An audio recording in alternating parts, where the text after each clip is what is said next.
Denise Arregui, esto es Presencia Cultural. Hoy tenemos un programa muy bonito, entre muchas cosas, porque vamos a hablar de fotografía y a mí eso me entusiasma un montón porque realmente disfruto mucho de este arte. Vamos a conversar con Daniel Morszynski, el fotógrafo de los escritores, a propósito de su nuevo libro sobre Mario Vargas Llosa. Por supuesto, no puede faltar el placer de los ojos porque hoy Raúl calienta motores para el próximo Festival de Cine de Lima y ya que tenemos como invitado a un gran fotógrafo, también hay películas basadas en el mundo de la fotografía como La sal de la tierra de Wim Wenders o la mítica y maravillosa Blow Up de Antonioni. Bueno, empezamos ya mismo, no te muevas de aquí, esto es Presencia Cultural.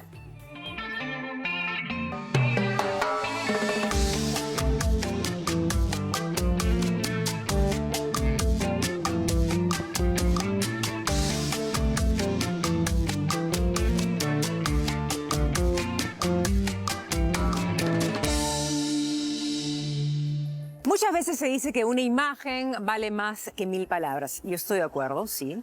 Pero en el caso del argentino Daniel Morszynski, el fotógrafo, bueno, sus fotos parecen contener novelas enteras. Morszynski es conocido como el fotógrafo de los escritores y no es para menos. Desde hace más de 4 décadas ha retratado a los grandes nombres de la literatura en escenarios inesperados, íntimos, cómplices o incluso poéticos. Bueno, es para nosotros un enorme placer tener hoy como invitado especial a Daniel, que ha venido a la Feria Internacional del Libro de Lima por un motivo muy especial, importante. No debe ser su primera vez. Daniel es caserito, no solamente de la feria, sino también del Hey Festival en Arequipa. Debe haber visitado infinidad de veces nuestro país, pero lo que lo trae esta vez es la presentación de su libro de fotografías Vargas Llosa, el escribidor y la vida. Y más que un libro que recoge imágenes poco conocidas de nuestro Nobel, es también el testimonio gráfico de una amistad que, de acuerdo a las primeras fotos que le tomó, que se remonta al año 1993. Bueno, hoy hemos conversado con él sobre el arte de mirar, sobre las amistades que ha tejido con escritores de todo el mundo y algunas anécdotas muy divertidas de los retratos que hace desde la complicidad y su amor por la lectura. Bienvenido, Daniel Morszynski.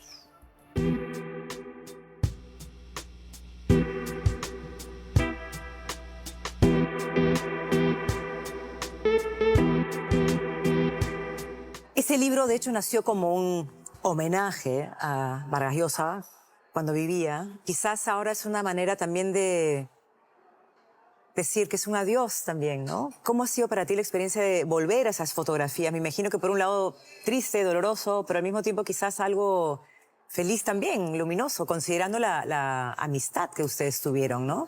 Este es un libro que me hubiera gustado muchísimo compartir con Mario en vida.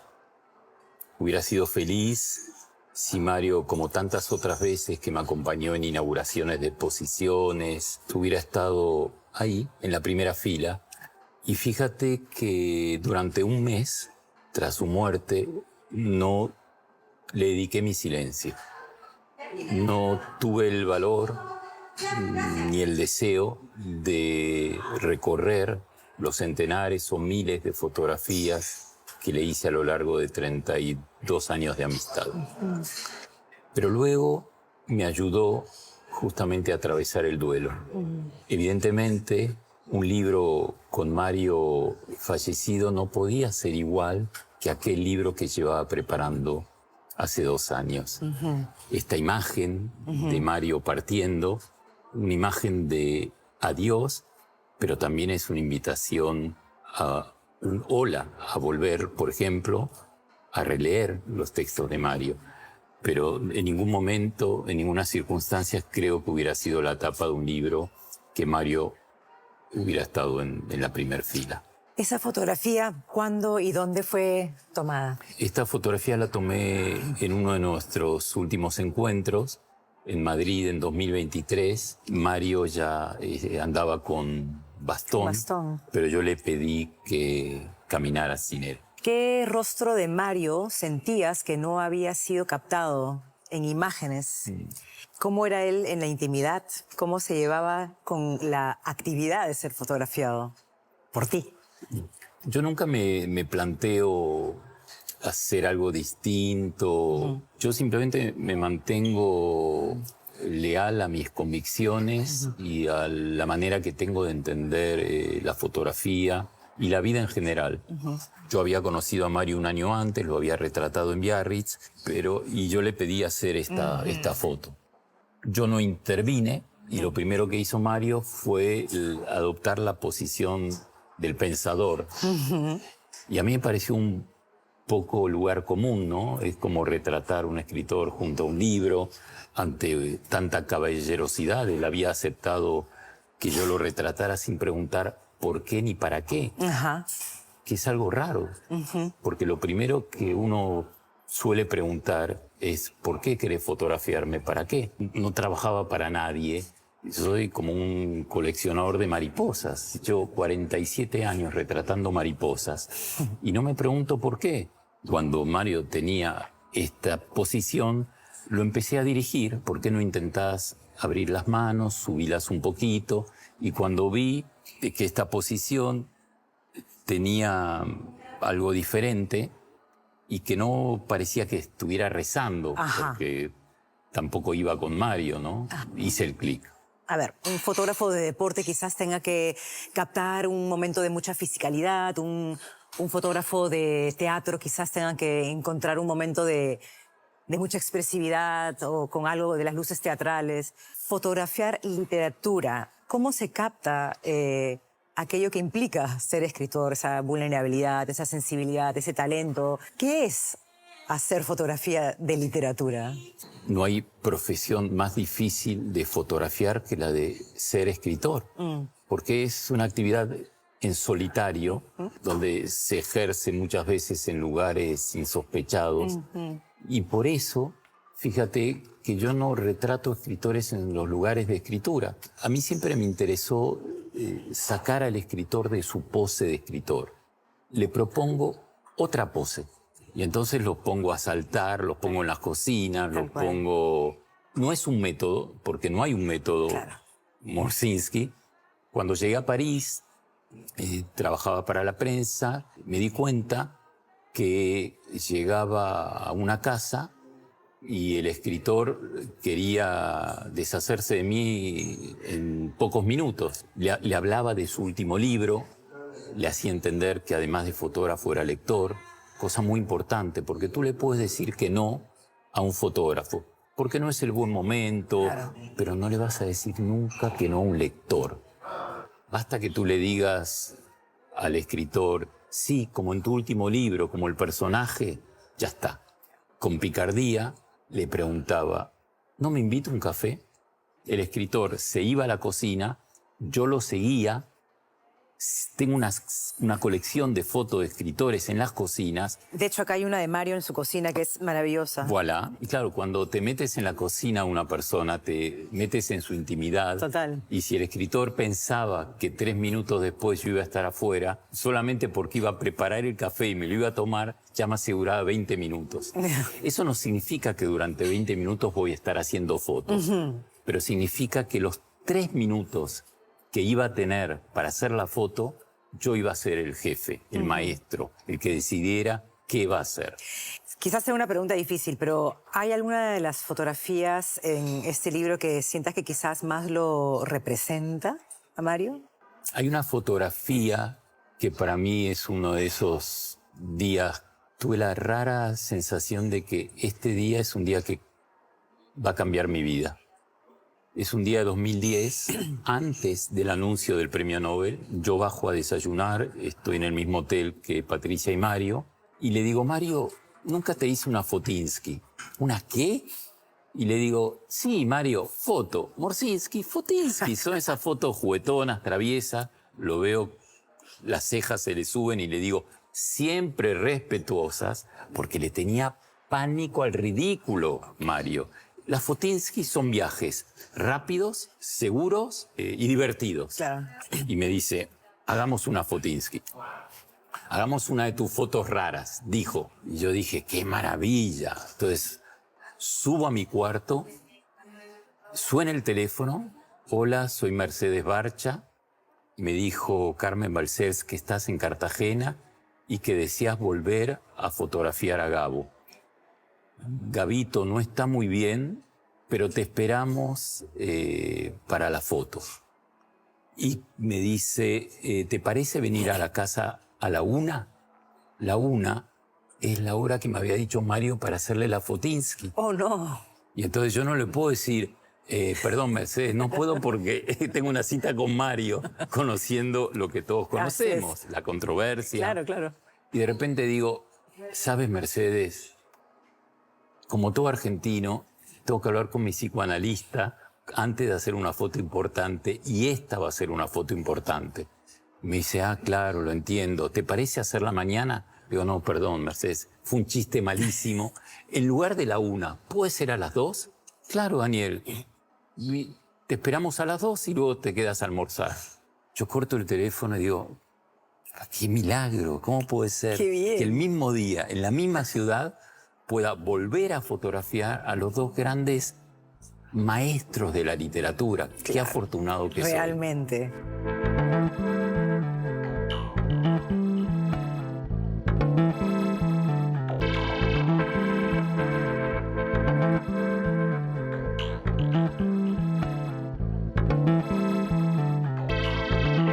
Voy a las 12 a escuchar a Mario en la charla que tenía con Juan Cruz, y en una de sus preguntas Juan le dice, Mario, cuéntanos esa escena de El pez en el agua, cuando te quedas por las noches leyendo, pasa tu mamá y te dice, ya Mario, apaga la luz, ya has leído mucho por hoy.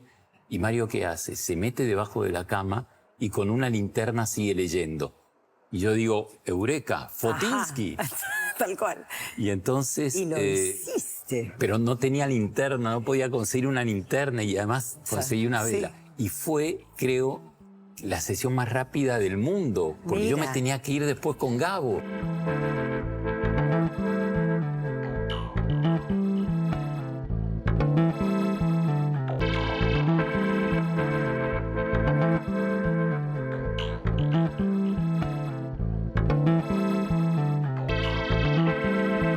En este tiempo de selfies y de cámaras omnipresentes, ¿qué hace que una imagen tenga verdad, que tenga emoción, que tenga potencia? No lo sé. Yo sé que intento ser auténtico, nunca traicionar al retratado. Es importante que la fotografía tenga mucho del retratado, pero que también contenga algo de mí. Porque si no es un fotomatón, es una foto pasaporte. A mí me gusta contar historias en las fotografías, que esa fotografía tenga ese cóctel difícil de emoción, de sentimiento. Para mí es muy importante el humor. Soy una persona... Yo me fui de Argentina muy jovencito, solo, en la época de la dictadura. Me fui a París. Con 18 años ya había retratado a Borges, a Cortázar, a... Que no hemos hablado de eso todavía. Así que imagínate cómo no creer en el poder de los sueños y cómo no aferrarme al optimismo rabiosamente a pesar estos tiempos recios que nos tocan vivir.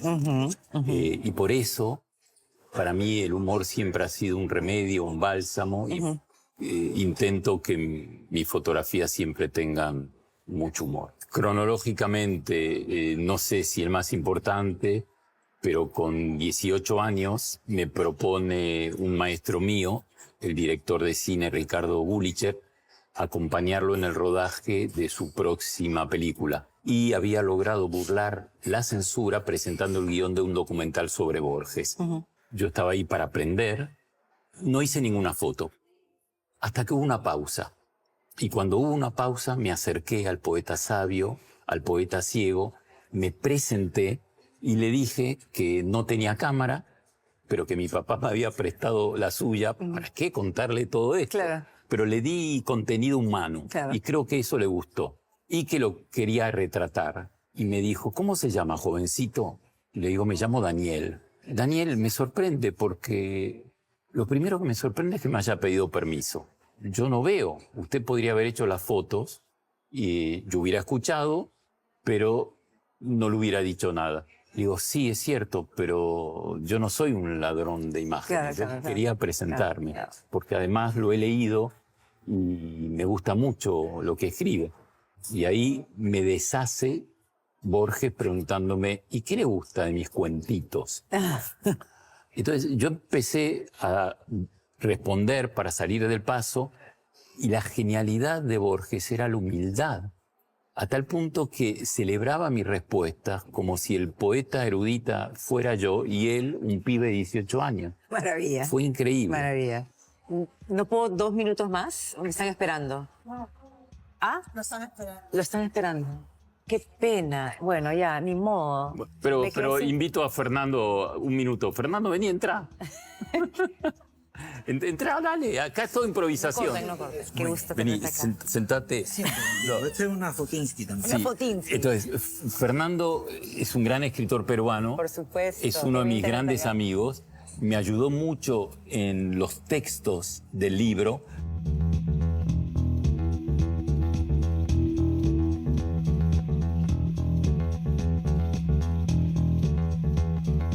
Un placer, me he quedado corta de tiempo. Siento que había habido un montón de cosas que me hubieran contado compartir, pero gracias por tu tiempo. No, la pasé muy bien. Nada, pues, y bueno, eso será nuestro momento Fotinsky. Sí, pero no, el momento va a ser que les quiero hacer una foto de grupo a todos. Vengan.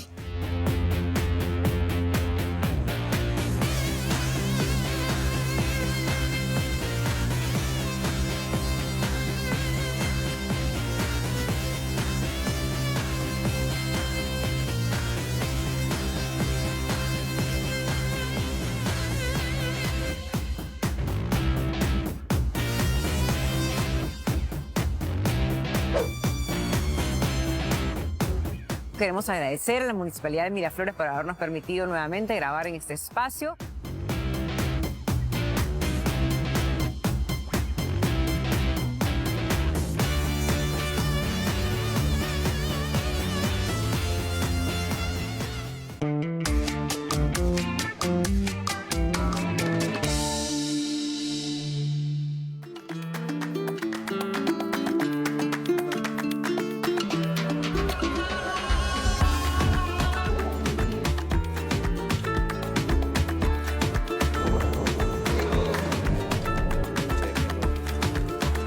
En pocos días empezará el evento cinematográfico más esperado del año por los amantes del cine, por los aficionados, por los cinéfilos locales, que es, por supuesto, el Festival de Cine de Lima, de la Pontificia Universidad Católica del Perú. Esta edición, la número 29 del certamen, que se desarrollará entre el 7 y el 16 de agosto, como siempre, presenta una programación realmente copiosa y abrumadora, con más de 140 películas entre largometrajes y cortos, 86 conferencias, charlas, mesas redondas, eventos vinculados al oficio cinematográfico, 90 invitados nacionales e internacionales, en fin. Es muy difícil elegir o recomendar, seleccionar las películas más recomendables de la edición de este año porque, como les decía, hay muchísimo. En la competencia latinoamericana, por ejemplo, tendremos la última película del brasileño Kleber Mendoza Filho, El agente secreto, que hace muy poco nada más compitió por la Palma de Oro en el Festival de Cannes y obtuvo el premio para la mejor interpretación masculina para el reconocido actor Wagner Moura. En esa misma sección del festival, en la competencia oficial latinoamericana de ficción,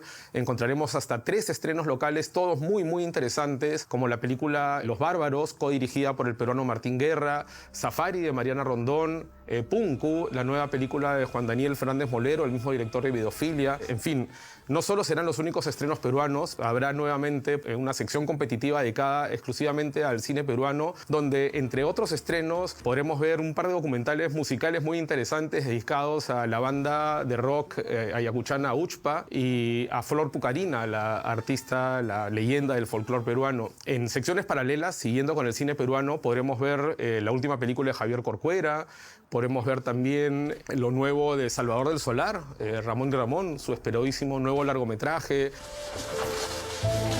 Quítate ya. Padrino Ramón, bienvenido de vuelta a tu casa. En fin, hay muchísimo cine peruano, pero también muchísimo cine internacional también. La sección Aclamadas, que siempre es una de las más esperadas del certamen, presentará, entre otras, Fue solo un accidente, de Jafar Panahi, la última ganadora de la Palma de Oro de Cannes. También presentará Sentimental Value, de Joachim Trier, película que ganó el Gran Premio del Jurado en el mismo Festival de Cannes de este año. En fin, muchísimo por ver. Det bästa som har hänt mig. Bäst som har skjedd deg? Skal vi verte litt mer, da? Los homenajeados de este año serán la reconocida y mítica actriz peruana Aide Cáceres, de quien podremos ver algunas de sus películas más recordadas, entre ellas la última que protagonizó El corazón de la luna, de Aldo Salvini. También vendrá el gran actor chileno Alfredo Castro, actor fetiche del director Pablo Larraín, de quien también se ha programado una breve retrospectiva con algunas de sus películas, entre ellas, por supuesto, Tony Manero, de Pablo Larraín, pero si queremos explorar un poco más en la trayectoria de Alfredo Castro, en las plataformas de streaming podremos encontrar algunas películas protagonizadas por él, como No, como El Conde. En fin, es uno de los grandes actores, quizás el actor chileno más importante de los últimos 20 o 30 años. También, por supuesto, el Espacio Filmoteca presentará cortometrajes y largometrajes peruanos restaurados. Habrán películas para un ciclo de películas animadas para niños. En fin, se vienen muchos días de efervescencia cinematográfica con muchísimo por ver. Definitivamente en este bloque del programa me quedo corto para recomendar todas las películas que podremos ver. Muchas de las entradas ya se están agotando, así que hay que tener también un poco de suerte para poder conseguirlas. Recomiendo visitar las páginas web, las redes sociales del Centro Cultural de la Universidad Católica para cotejar la programación, y seguramente el próximo domingo seguiríamos hablando de este gran certamen y de las grandes películas que podremos ver, muchas de ellas en calidad de estreno absoluto, durante los próximos días aquí en el Centro Cultural de la Católica y las demás sedes descentralizadas que tendrá el festival. Tienen sus sueños. Cada persona del público también tiene sus sueños. Entonces es como si todos los sueños se juntaran en uno, ¿no?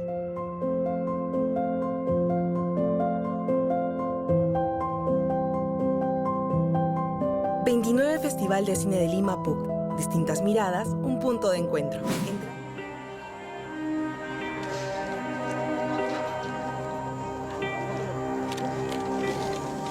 A photographer is literally somebody drawing with light.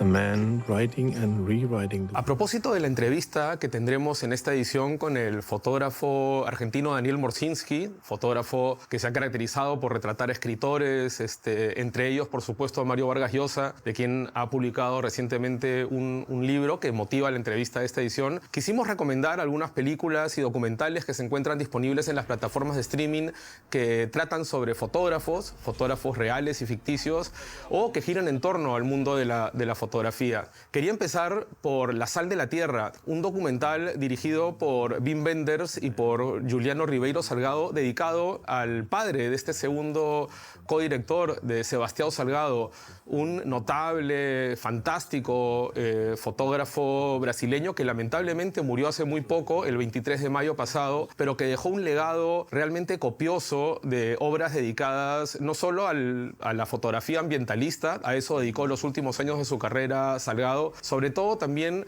a fotografías humanas, sociales. A lo largo de su carrera, Salgado retrató, quizás mejor que nadie, catástrofes humanitarias como la hambruna en Etiopía, la guerra en los Balcanes, el genocidio en Ruanda, en fin. Este documental, codirigido por Wim Wenders, además, un director alemán de quien recordamos, por supuesto, su obra de ficción, París, Texas, El cielo sobre Berlín, etcétera, pero que también es un eximio documentalista. Vale la pena recordar Buenavista Club Social, aquella película sobre los músicos cubanos que obtuvo múltiples premios a comienzos de este siglo, o documentales que él ha dedicado también a Pina Bausch, la bailarina, al Papa Francisco, etcétera, etcétera. La sal de la tierra, que lo pueden encontrar para compra o alquiler en Apple TV Plus, es un documental por momentos desgarrador. Hay imágenes que son muy, muy fuertes, que tienen que ver con el recorrido de Salgado por algunos de los lugares más conflictivos y donde ocurrieron algunas de las peores catástrofes de las últimas décadas, pero en el fondo lo que destaca es la visión humanista de este notable fotógrafo que, como les digo, nos dejó hace muy poco, el 23 de mayo pasado. Je crois qu'on peut mettre beaucoup de photographes différents dans le même endroit. Ils feront toujours des photos très différentes. Ils forment leur manière de voir. Chacun en fonction de son histoire.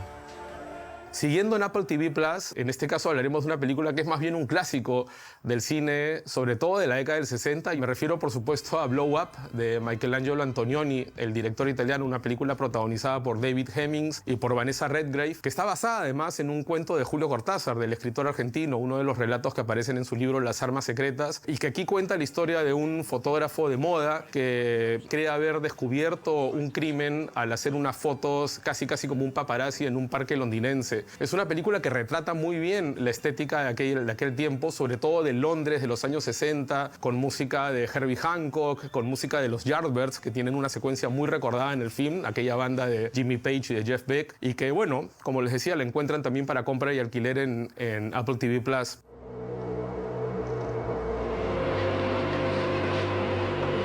I want you to see the corpse. We've got to get a shot of it. I'm not a photographer. I am.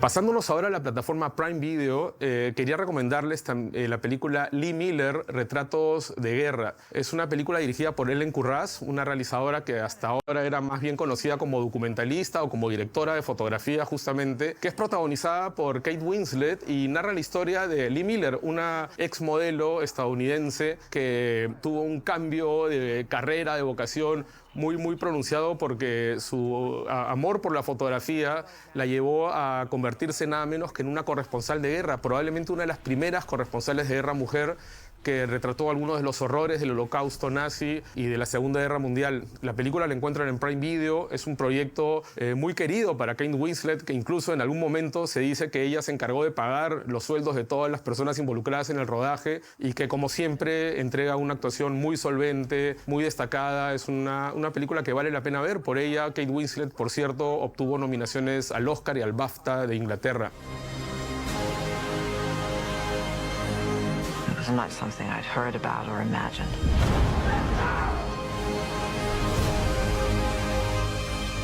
It was real.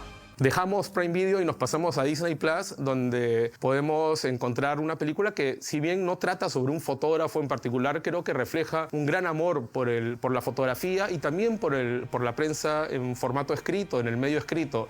Me refiero a La vida secreta de Walter Mitty, una película dirigida y protagonizada por Ben Stiller, que tiene también actuaciones de Sean Penn, de Shirley MacLaine, de Kristen Wiig, de Patton Oswalt, en fin. Una película que fue un proyecto que tardó muchísimo en cristalizarse. Antes de que Ben Stiller asumiera el papel de director, pasaron por ahí Steven Spielberg, Ron Howard. Se consideró otros actores también para el papel, como Sacha Baron Cohen, como, en fin, Jim Carrey. Es una película que, como les decía, no gira en torno a un fotógrafo en concreto, pero sí creo que refleja y transmite una gran pasión y un amor por la fotografía. La película cuenta la historia de Walter Mitty, un hombre que tiene un mundo de fantasía, que, digamos, escapa un poco de la monotonía de su vida habitual y de su oficio. Él es el editor fotográfico, el encargado de procesar los negativos en la revista Life Magazine, y que ante la pérdida de una de estas imágenes, de un negativo, se emprende una aventura por el mundo para encontrar el fotógrafo que la captó. Es una película muy entretenida y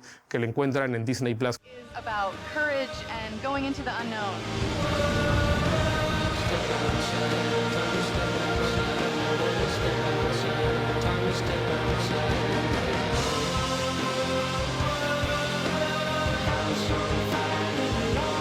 Finalmente, una película de la que ya hemos hablado antes aquí, pero que no me puedo cansar de recomendarla, es un clásico del cine latinoamericano.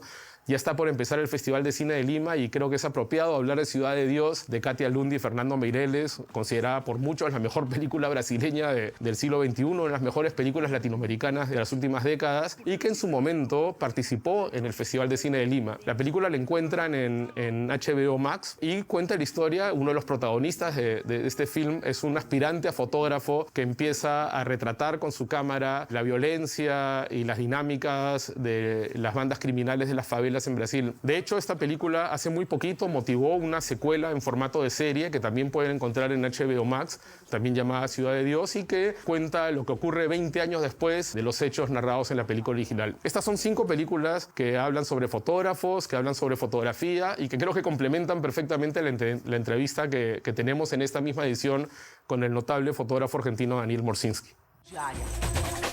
Quando uma pessoa luta, todo mundo luta junto.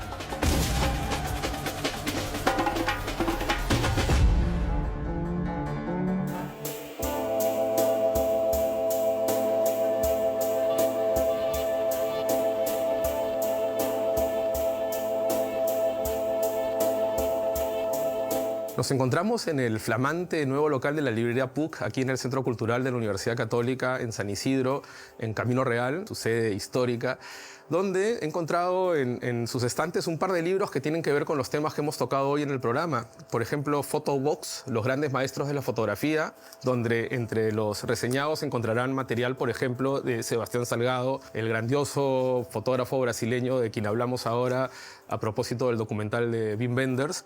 Y también Tengo miedo torero de Pedro Lemebel, el libro que inspiró la película del mismo nombre de Rodrigo Sepúlveda, protagonizada por Alfredo Castro, que será, como dijimos hace unos minutos, uno de los invitados especiales, uno de los homenajeados este año en el Festival de Cine de Lima, que empezará en los próximos días.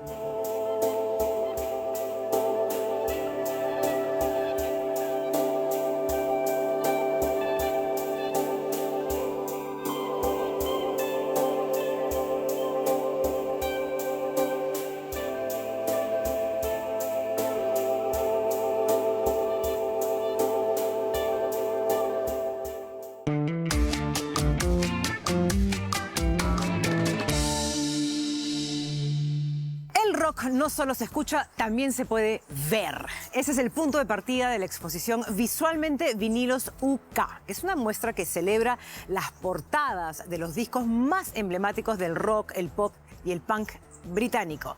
Desde The Beatles, Pink Floyd, David Bowie, Led Zeppelin, los Sex Pistols. Bueno, esta selección reúne portadas diseñadas entre el año 1969 y 1982 que hoy ya forman parte de la historia del diseño gráfico. Algunas como el Sgt. Pepper's o el Sticky Fingers, Sgt. Pepper's, que es el de los Beatles, y Sticky Fingers, que es de los Rolling Stones, bueno, revolucionaron por completo la forma en que concebimos un disco. Otras como el London Calling de The Clash, que es del año 79, representaron un total acto de rebeldía en sí mismo, con la imagen de Paul Simonon, que estaba rompiendo su bajo en el escenario en Nueva York. Bueno, ¿cómo olvidar esa portada? Esa exposición ha sido curada por Alberto Candia y no solamente nos permite ver las carátulas originales, sino también entender los cruces entre música, diseño gráfico, fotografía y cultura pop.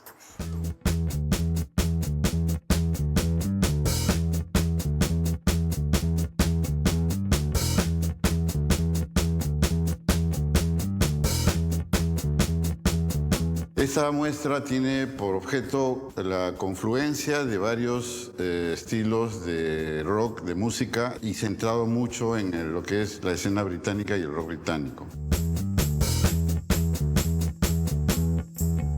Abarca varios géneros y en cada género ha sido, digamos, una manera de romper, de crear una escuela, y se trata de eso, de que el producto final, la confluencia de diseño gráfico, de fotografía y de música, confabulen y hagan y generen una obra de arte. Tenemos 20 carátulas, todas británicas, porque estas carátulas tienen la característica de tener una peculiaridad en cada parte de la galería. En la entrada está el London Calling de Clash, que es una especie de bienvenido un poco brutal. Paul Simonon agarra el bajo y como que lo estrella, y es captado por el lente de Penny Smith. Y de ahí sale un desenfoque por la cercanía de la situación, pero ese desenfoque hace que sea agradable al resto del grupo y sea, digamos, como considerado como parte de la carátula. Los estilos parten de la fotografía, uno. Vemos, por ejemplo, en el Sgt. Pepper, que es una escenificación, no es tomar y montar, hacer montaje, sino es una congruencia, es una puesta en escena de varios maniquíes, porque en ese momento la escena discográfica solamente te permitía tomar fotos en sitios más o menos agradables, pero en este caso revolucionaron todo lo que era el diseño de carátulas al estar dentro de un estudio, escenificar una serie de personajes que no eran montajes. Esta selección ha sido un trabajo muy especial porque también se ha puesto en evidencia el formato, porque no es solamente una carátula, ni tampoco la reproducción de la carátula en recuadros que tienen el 30x30 respetando el tamaño del álbum, sino que tienes un soporte, digamos, en cajas marco, que son las cajas que vemos a los costados, y otras en barras de acrílico donde hay información adicional. La carátula es una información adicional que no está en el disco, como una tarjeta de presentación. Entonces, aparte de eso, hay un plus que está en las barras de acrílico, donde están cada una de los gráficos, donde explican lo que no está oficialmente en la carátula. Les da la bienvenida a Led Zeppelin con 2 presentaciones de carátulas. En una de ellas, el House of the Holy, donde quisieron hacerlas en las líneas de Nazca, pero en ese tiempo estábamos como Morales Bermúdez y no se podía hacer muchas cosas. Tenemos atrás a Lennon, a Crimson, a Bowie, y también tenemos el elemento irruptivo, que era los Sex Pistols, Black Sabbath, con su génesis del heavy metal, del rock pesado. Es importante la visita y que vengan a ver esta muestra, porque van a ver en formato físico y en formato un poco más ampliado lo que ustedes ven en sus celulares. Bueno, no se aprecia ahí la magnitude ni el arte de una carátula, de lo que quisieron decir.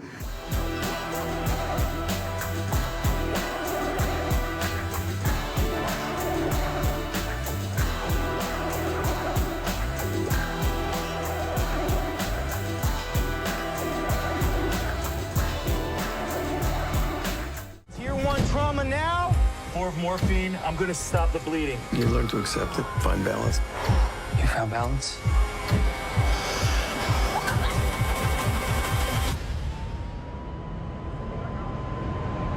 Una de las series más notables de esta primera mitad del 2025, a mi gusto, y no puedo cansar de recomendarla, es The Pitt, del showrunner R. Scott Gemmell, que se encuentra disponible desde el mes de abril en la plataforma Max, y que creo que es una contribución notable al subgénero televisivo de estas producciones que se desarrollan en las salas de emergencia de hospitales o entre consultorios médicos, y que tiene, hay que decirlo, antecedentes realmente importantes y muy, muy recordados. De hecho, The Pitt es protagonizada por Noah Wyle, que está realmente notable en el papel del director de la sala de emergencias del hospital ficticio de Pittsburgh, donde se desarrollan las acciones. The Pitt tiene un formato muy original, muy innovador. Sus 15 episodios, de aproximadamente 1 hora de duración, se desarrollan prácticamente en tiempo real a lo largo de todo el turno de un día en este hospital de emergencias de Pittsburgh, donde, hay que decirlo, debe ser el peor día de la historia para el hospital porque ocurre de todo. Pero más allá de desarrollarse, como les decía, prácticamente en tiempo real, el guión de la serie se las arregla para darle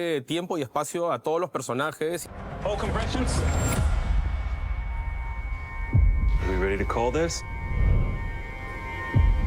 Y ya que estamos hablando de series médicas, de producciones notables que se desarrollan en las salas de emergencias de hospitales, recordamos ya ER, pero obviamente no es la única. Quiero recomendar especialmente otras 2 que quizás no están en el radar de muchos, pero que creo que son de las más interesantes producciones de este tipo que se han podido ver en los últimos años. Me refiero a The Knick, de Steven Soderbergh, el gran director estadounidense, protagonizada por Clive Owen, y que solamente tuvo 2 temporadas antes de ser cancelada, pero que creo que vale la pena y que ojalá vuelva. Dicen que está en proceso una especie de spin-off a cargo de Barry Jenkins, pero es una serie interesante porque es la única producción de las mencionadas que es también de época. Todas las acciones ocurren en un hospital en Nueva York, más o menos en la bisagra entre el siglo XIX y el siglo XX. Y la otra serie que me gustaría recomendarles es una miniserie, en realidad, una producción de la BBC, Esto te va a doler, de Adam Kay, que si bien solo tuvo una temporada, creo que se convirtió rápidamente en una de mis favoritas. La pudimos ver hace un par de años a través de Max y ojalá pueda estar disponible próximamente en las plataformas de streaming. They don't do this for the money. They do it because they care. Welcome to the NHS.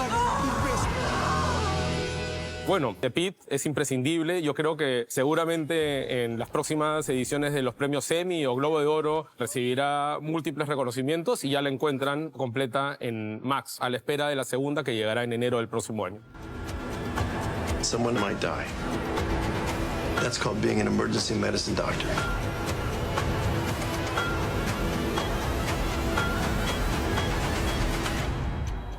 Welcome to the pit.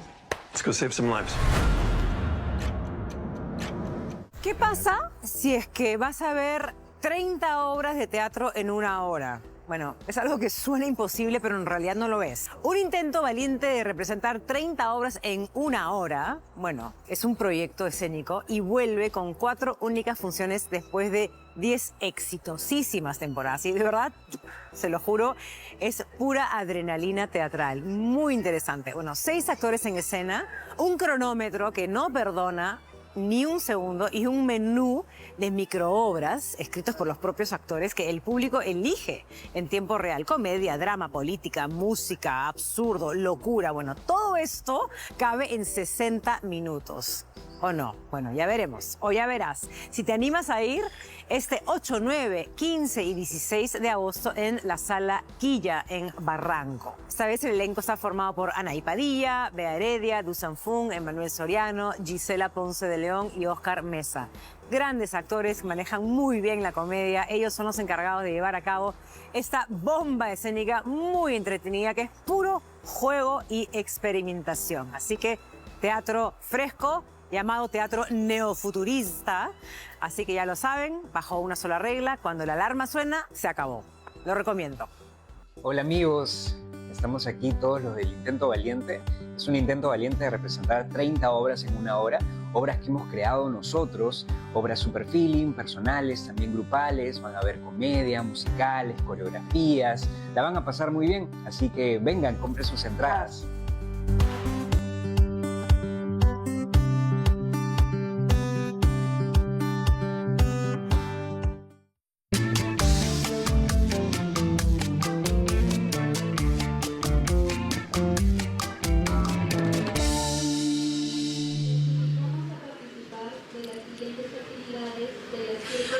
Buenas noches, estamos transmitiendo en vivo y en directo desde la Feria Internacional del Libro y desde Presencia Cultural. No queremos despedirnos del programa, que faltan pocos minutos, sin antes recomendarles algunos eventos que creemos que son imperdibles, indispensables. Por ejemplo, el martes 5 a las 6 de la tarde va a estar el periodista y escritor Enrique Planas junto a Alejandro Susti rindiendo un homenaje a Sebastián Salazar,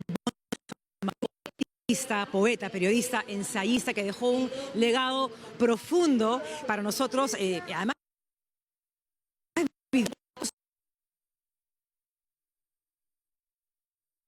su versatilidad, quizás algunos de ustedes lo recuerdan por su fantástico y complejo ensayo Lima la Horrible. Así que esto va a estar bien interesante. Otro evento que queremos recomendar es el mismo día, eso es a las 7 de la noche, una hora más tarde, la presentación del libro Sarita Colonia viene volando. Esto es del filósofo y escritor Enrique González Viaña. Fue un libro que fue publicado en el año 90, luego en el 2004, y es un relato fundamental para comprender a esta verdadera heroína popular que fue Sarita Colonia. A través de entrevistas que hicieron a fieles, a devotos, podemos comprender un poco más de la vida de la santa del pueblo, como la llamaban.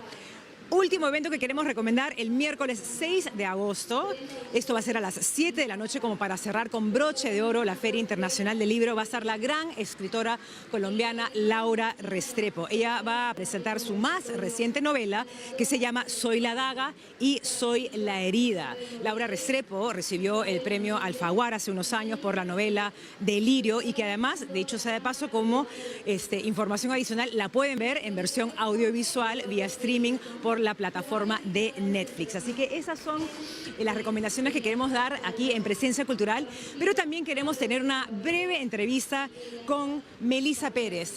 Extraordinario trabajo de Melissa Pérez como directora cultural de la Cámara Peruana del Libro, que de hecho es la asociación organizadora total de la Feria Internacional del Libro, que Le damos la bienvenida en Presencia Cultural. Antes que todo, felicitarte por el inmenso labor, por este gran evento cultural. Melissa, ¿cómo te sientes? Ya se estaba acercando al final de esta edición número 29. ¿Cuáles son las primeras sensaciones que te deja esta edición del film de este año? Muchas gracias, Denise, por las palabras. La verdad es que esta ha sido unas jornadas maratónicas en las que hemos estado recibiendo a muchísimo público. Incluso te podría decir que ha habido un incremento en comparación del año pasado. Ya las cifras las tendremos en unos días. Pero nos puedes contar las cifras del año pasado, por ejemplo. Sí, el año pasado llegaron 530.000 personas. Wow, este año nuestra meta es 580.000 personas y hemos recibido en nuestros 8 auditorios a más de 10.000 personas entre actividades infantiles, las actividades juveniles. Nos ha encantado en realidad contar con escritores de tal trayectoria como Javier Cercas, Rosa Montero, Guillermo Arriaga, escritoras juveniles, Joana Marcús, Elizabeth Benavent, que la verdad es que han tenido horas y horas de firmas. Los encuentros con escritores son, digamos, los eventos más importantes, los que más emocionan a los lectores y a los seguidores de esos escritores. ¿Cuál ha sido quizás el encuentro más exitoso? Claro, que ha traído más gente. Sí, yo creo que las escritoras Elizabeth Benavent, Joana Marcús, Eva Muñoz, por ejemplo, de literatura juvenil, han tenido, me atrevería a decir, a más de 2.000 chicas haciendo colas, horas para recibir la firma.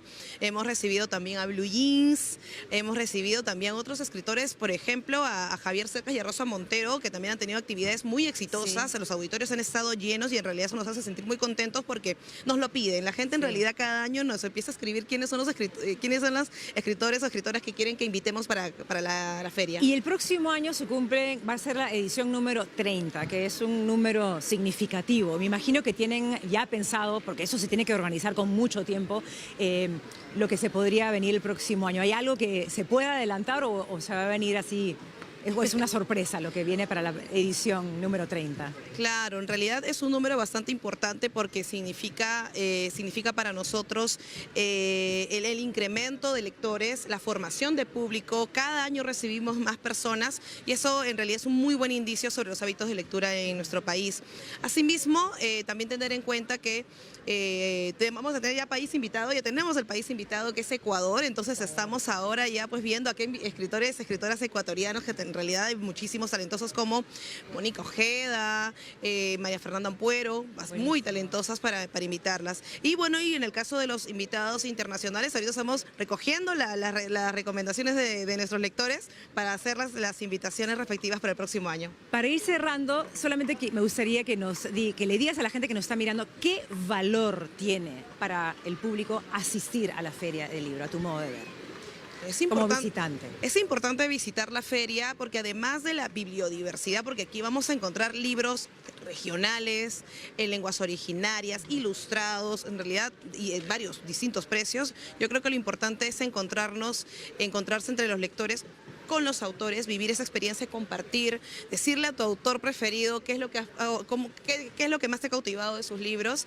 Yo creo que ese encuentro no se debe perder, ¿no? Realza la figura del escritor y la escritora peruana, entonces yo creo que eso es lo más importante de la feria. Muchas gracias, Melissa, por tu tiempo y nuevamente te felicito porque yo sé que montar esta feria es un trabajo inmenso, así que venga lo mejor para el año que viene. Muchas gracias, Denise. Gracias. Bien, y también queremos comentarles que, bueno, estamos aquí en el stand del IRTP, TV Perú, porque acá ha habido toda una serie de eventos sobre la historia del IRTP. Estamos con Roger Gallardo, él es vocero del IRTP, porque nos va a comentar acerca de un conversatorio que va a haber el día de mañana, que se llama Programas Emblemáticos de la Televisión Peruana. Esto va a ser un conversatorio. Buenas noches, Roger, bienvenido al programa Presencia Cultural, y quiero que nos cuentes un poco de los objetivos de este conversatorio. ¿Qué va a haber? Bueno, bienvenidos. Muchas gracias también por la oportunidad de poder compartir. Efectivamente, el día de mañana, lunes, se está presentando el conversatorio Programas Emblemáticos de la Televisión Peruana, donde vamos a reunir y en este caso vamos a destacar 4 programas que han sido muy significativos para la identidad y cultura peruana. En este caso estamos hablando de los programas como Reportaje al Perú, que este año cumplió sus 25 años. 5 años. También vamos a recordar el programa y vamos a revisarlo de forma conjunta con todo el equipo. Sucedió en el Perú. Bien. También vamos a tener y vamos a poder revisar el programa de la función de la palabra, muy recordado también por Marco Aurelio de Negri, precisamente, y finalmente también Mediodía Criollo. Sí. En esta oportunidad nos van a poder acompañar precisamente conductores y productores. Vamos a tener, por ejemplo, a Manolo del Castillo. Claro, que ha Vamos estado a tener- siempre ahí conduciendo maravillosamente el programa, qué bien. Así es, vamos a tener también, en el caso de Mediodía Criollo, vamos a tener a Teresa Blanco, ¿no? Que desde los años 90 ya precisamente producido este programa y dirigido también. Vamos a tener también la participación de Samantha Chao con respecto a la función de la palabra. Quiero saludar a Samantha Chao, aunque ella no quiera, pues productora ahora de Presencia Cultural. Está detrás de la cámara siempre, pero es una gran productora. Que efectivamente ha sido productora de importantes programas como El Placer de los Ojos y también La Función de la Palabra. Sí, sí, definitivamente. Y también tenemos, como ya lo hemos mencionado, sucedió en el Perú, donde nos va a acompañar Gonzalo Torres, precisamente actor, pero también conductor de este programa. Claro, que son programas muy importantes que siempre han querido pues, mostrar la enorme diversidad cultural. Son plataformas que exponen el talento y los procesos creativos de tantos artistas. También incluimos a Presencia Cultural, que hace lo mismo, así que estamos acá todos celebrando también lo que se viene mañana en este conversatorio. Así que nada, hay que hacer la invitación al público porque ¿quiénes pueden venir? Me imagino que cualquier persona interesada. Comunicadores, productores. Así es. Sí, el público objetivo al cual está dirigido este conversatorio es investigadores, historiadores, público en general en realidad que quiera precisamente conocer cómo se han producido estos programas, cuáles fueron las ideas iniciales. Todos sabemos que no todos los programas empezaron como se encuentran o se muestran al día de hoy. Vamos a poder conocer de la mano precisamente de Manolo, de Gonzalo, de Samantha también, directamente cuál fue esa idea creativa, esa inicial idea para poder lograr lo que tenemos hoy y también poder identificarnos con ese programa que ha ido cultivando la cultura o desarrollando la cultura a través de estos años, ¿no? Más de 20 años ya. Bueno, te agradezco muchísimo, Roger. Gracias por estar acá con nosotros. Nada, están todos invitados entonces al conversatorio de mañana. Es en el Auditorio Blanca Varela, ¿verdad? Efectivamente. A las 7, Seis, a las 6 de la tarde. Así. Muy bien. Y con eso nos despedimos. Eso ha sido todo por hoy en Presencia Cultural. Los últimos minutos transmitiendo aquí desde la Feria Internacional del Libro. Espero que hayan disfrutado mucho de este programa. Y con eso le decimos chao y le damos pase a Paola Pejoves en la edición Noche del Noticiero. Muchísimas gracias por estar con nosotros. Bien, gracias a Denise Arregui por la transmisión de Presencia Cultural desde la Feria Internacional del Libro. Saludos, Denise.